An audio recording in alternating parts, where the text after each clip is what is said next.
आजाद उम्मीदवार बेनू राव से चैनल 18 भारत की विशेष नमस्कार दोस्तों, बातचीत। आप देख रहे हैं चैनल 18 भारत। चैनल 18 भारत में आप सभी दर्शकों का एक बार फिर स्वागत है। जैसा कि आप सभी को पता है, चुनाव शुरू हो गए हैं और सभी उम्मीदवार मैदान में आ चुके हैं। हमारे साथ हैं समाज सेवी बेनू राव जी, उनसे हम बात करते हैं। उन्होंने आजाद उम्मीदवार के तौर पे वार्ड नंबर 3 से अपना नामांकन दर्ज करवाया है।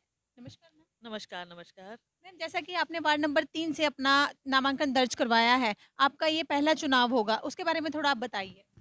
देखिए, ये पहला चुनाव है मेरा क्योंकि मैं पॉलिटिशियन नहीं हूँ और मैंने बहुत जनता के साथ काम किया है। मैं एक समाज सेविका हूँ, एक क्लब चलाती हूँ, जिसमें मेरे साथ 200 औरतें जुड़ी हुई हैं और हम कुछ ना कुछ वैसे ही स्थानीय तौर पर करते रहते हैं, लोगों की मदद जब भी ज़रूरत पड़ती है। तो मैं ये कहूँगी कि मैंने ग्राउंड लेवल पे काफ़ी काम किया है। तो इस समय क्योंकि जब हम एमसी का कोई भी इलेक्शन क्योंकि ये लो लेवल इलेक्शन है, जहाँ हमें लोगों से मिलना-जुलना या लोगों के काम आना ज़्यादा इम्पोर्टेंट है। तो मैं ऑलरेडी कर रही थी। लेकिन अगर हमें एक सीट मिल जाती है, तो उससे ये हो जाता है कि कन्वीनियंस हो जाती है लोगों के लिए कि लोगों का पैसा लोगों तक पहुँचे। बस यही है कि रोड्स अच्छी बन जाएँ, जहाँ तक एक एमिनिटीज़ का सवाल है, बेसिक एमिनिटीज़ जो हमारे को ज़रूरत है जनता को, वो मिल जाएँ। तो इसीलिए मैंने सोचा कि क्यों ना हम थोड़ी-सी अथॉरिटी ले लें ताकि ये जो काम-काज हैं हमारे, वो थोड़े ईज़ी हो जाएँ। जनता का कितना समर्थन मिल रहा है आपको?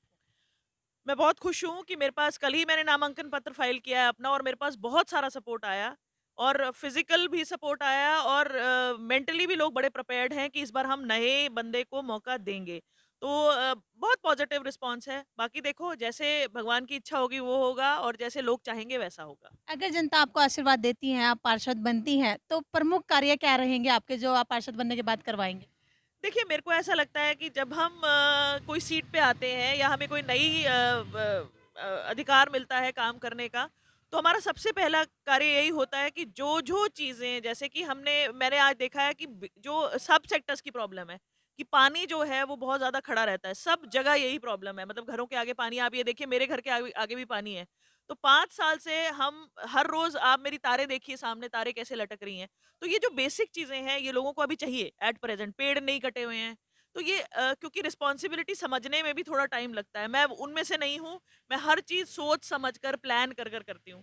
तो अगर मुझे मौका देती है सरकार या जनता, तो उस हिसाब से मुझे यही करना पड़ेगा कि मैं एक सूची बनाकर उस हिसाब से काम करूँगी। जो भी छोटी-छोटी प्रॉब्लम्स हैं पहले वो और बड़ी मुद्दों पे तभी आएँगे जब मुझे पूरा कार्य समझ में आ जाएगा कि कैसे वर्क करना है। मैम, महिलाओं पे उत्पीड़न दिन पर दिन बढ़ता जा रहा है, तो आप पार्षद बनेंगे उसके बाद कुछ ऐसा कुछ होगा कि आप सरकार को कुछ संदेश देना चाहेंगी या फिर कुछ नए रूल्स और निकालेंगी? देखो ऐसा है हमने बहुत सारी बातें कर ली विमेन लिबरेशन की। अब आप यही वार्ड को देख लीजिए, ये वार्ड नंबर 3 जो है ये औरत के लिए घोषित हुआ था। लेकिन जो टिकटें मिली हैं वो उन आदमियों को मिली हैं जो ऑलरेडी काम कर चुके हैं। तो औरतों को आगे आने का मौका सिर्फ थप्पे में नहीं देना। मुझे ऐसा लगता है कि अगर एक औरत काबिलियत रखती है, तो उसको पूर्ण रूप से मौका देना चाहिए काम करने का। सिर्फ अखबारों में या पेपरों में या कागज़ों में निकालने की ज़रूरत नहीं है। आप एक औरत को मौका दीजिए, मुझे लगता है आगे आने का। दूसरी चीज़ ये है कि औरत जो है वो मुझे लगता है अर्धांगिनी है, हमेशा पीछे आगे हर जगह आपका साथ देती है। तो मुझे ऐसा लगता है कि जो विमेन लिबरेशन है उसके ऊपर बहुत सारा काम करना बाकी है। ये सिर्फ अखबारों की बातें हैं कि हम चेंज हो गए हैं, हम चेंज होने वाले हैं। लेकिन जब तक आप उनको मौका नहीं देंगे और पूर्ण रूप से मौका नहीं देंगे, ये कागज़ों में ही रहेगा। सो मैं पूरी कोशिश करूँगी जैसे कि एक कदम हम ले ही रहे हैं, हम हर जगह आप ये देखिए आप अच्छे-अच्छे पॉलिटिशियंस को भी देख लीजिए, जो महिलाएँ बड़ी आगे आई हैं और बड़ी अच्छी तरह से काम किया है उन्होंने, अगर मौका सही तरीके से दिया जाए। तो मुझे ऐसा लगता है अगर जनता मुझे चूज़ करेगी तो मैं हर क्षेत्र में, पढ़ाई में तो पढ़ाती तो हुँ ही और आप मानोगे नहीं वुमेन कॉलेजेस में ज़्यादा जाना मुझे पसंद है क्योंकि वहाँ पर असली पता चलता है कि औरतों को क्या मिल रहा है या लड़कियों को कैसे हम आगे बढ़ा रहे हैं। तो मैं तो कोई भी लड़की मिलती है उसको हमेशा यही कहती हूँ, काम करने वाली तक को मिलती हूँ कि इसको पढ़ाओ, आगे बढ़ाओ। क्योंकि यही काम कर सकते हैं एज़ अ सोशल वर्कर कि हमारी जो काम वाली आ रही हैं, जो मेड्स आ रही हैं, जो सड़कों पे घूम रही हैं, हम उनको यही कह सकते हैं कि मैंने खुद दाखिला कराया बहुत सारी लड़कियों का, सरकारी स्कूलों में कि आप पढ़िए, क्योंकि सरकार ने अगर आपको सुविधा दी है, पढ़ेंगे नहीं तो बढ़ेंगे कैसे? सो औरतों को आगे लाना आज की डेट में, लड़कियों को आगे लाना बहुत ज़रूरी है। हम ये ना सोचें कि हमारी 2 लड़कियाँ हैं या हमारा लड़कियाँ हो गई तो बहुत बड़ी बात हो गई। आप ये देखिए कि लड़की जो है वो 2 घर सँभालती है ना? अपने माँ-बाप का घर भी सँभालती है। मैं भी एक औरत हूँ और मेरे 3 बहनें हैं हम लोग भी। तो हमने भी अपने माँ-बाप का भी घर सँभाला हुआ है और सास-ससुराल भी सँभाला हुआ है। ये है। मैम, देखा जाता है कि महिलाएँ इलेक्शन में खड़ी तो हो जाती हैं, पर उनके जो डिसीज़न लेने होते हैं उनको वो प्रतिनिधित्व नहीं मिल पाता। उनके डिसीज़न जो होते हैं उनके फैमिली वाले लेते हैं या उनके हस्बैंड लेते हैं या उनके ससुर लेते हैं, ऐसा कुछ देखा जाता है। तो आपका क्या रहेगा? जी बिल्कुल, मैं तो अभी देख रही हूँ कि मतलब अगर सीटें भी दी जा रही हैं तो आदमियों के लिए दी जा रही हैं, औरतों का कोई रोल नहीं है उसमें। जो हमने औरत 5 साल से देखी नहीं है, उसको टिकट दी जाती है। तो आप ये बताइए कि टिकट आदमी पुरुष को मिली या औरत को मिली? तो ये तो चल रहा है। लेकिन मैं अपनी बात करूँगी, मैं किसी की बात नहीं करूँगी कि मैं एज़ एन इंडिविजुअल मुझे लगता है मैं लास्ट 10 दिन से बहुत ज़्यादा लाइमलाइट में इसीलिए हूँ कि जो औरत है बड़ी दबंग है और आगे आके बोलती है। तो मुझे ऐसा लगता है ये रिस्पॉन्सिबिलिटी मेरी है। मेरे हस्बैंड बड़े डिफरेंट प्रोफ़ेशन में हैं, हम लोग बहुत ही एजुकेटेड फैमिली से हैं, सारे एजुकेशन में हैं, मेरे father in law, mother in law, मेरे हस्बैंड, मेरी सिस्टर इन लॉ सब हम लोग एजुकेशन में हैं। तो ये जो कदम है ये मैंने अपने दम पे उठाया है और मैं पूरी कोशिश करूँगी कि जो मैंने अपने दम पे किया है वो मैं आगे भी अपने दम पे ही ले जाऊँ। सो आई एम वेरी कॉन्फिडेंट कि मैं कर सकती हूँ। इसीलिए मैंने ये काम सँभालने की और इस सीट के लिए इलेक्ट होने की कोशिश की है। मैम लॉकडाउन के दौरान आपने बहुत से लोगों की मदद की है। उनके बीच आपको कुछ कठिनाइयाँ आई होंगी, वो आप बताएँगे थोड़ा? अरे बहुत! मुझे ऐसा लगता है कि लॉकडाउन में कहना कथनी और करनी में बहुत फ़र्क रहा है। आपने देखा होगा न्यूज़पेपर में आया कि इतना खाना हमने बाँटा।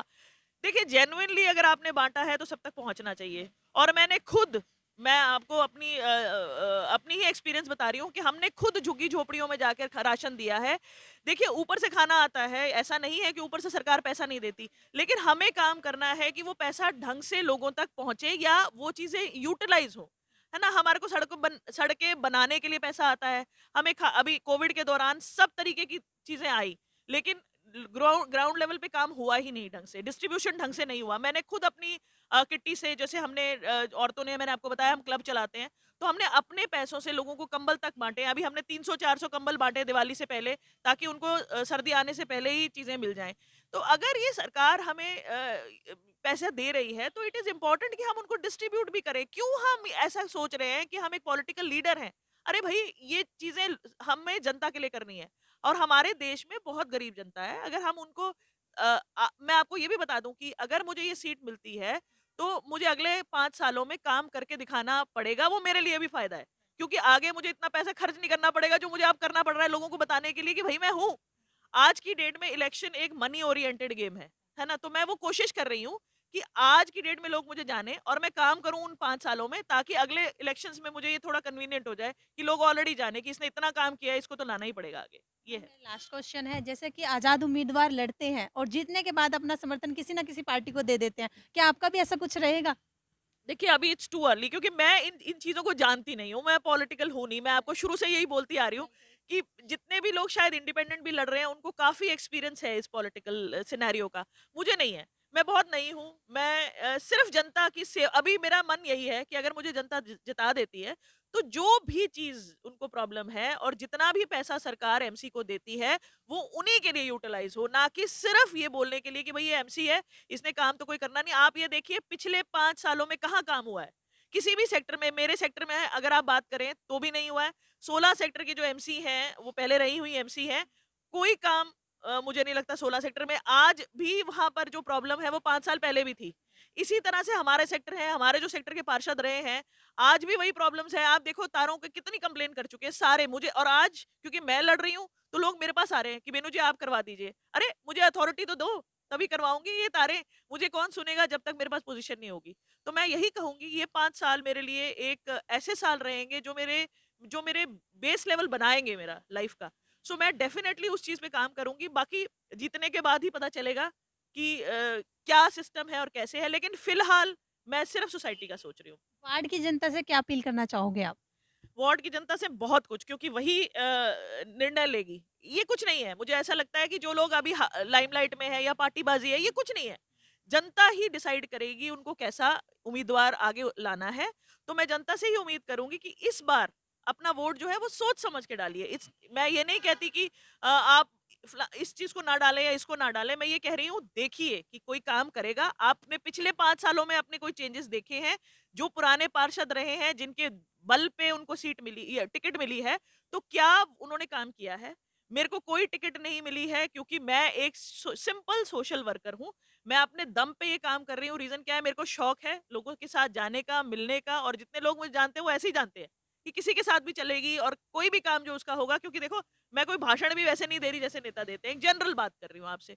तो आई एम श्योर जनता से यही उम्मीद है कि इस बार एक ऐसे चेहरे को सामने लाइए जो सही में आपके काम आ सके और काम कर सके। Thank you. चैनल 18 भारत के लिए पंचकुला से दिव्या राणा की ये रिपोर्ट।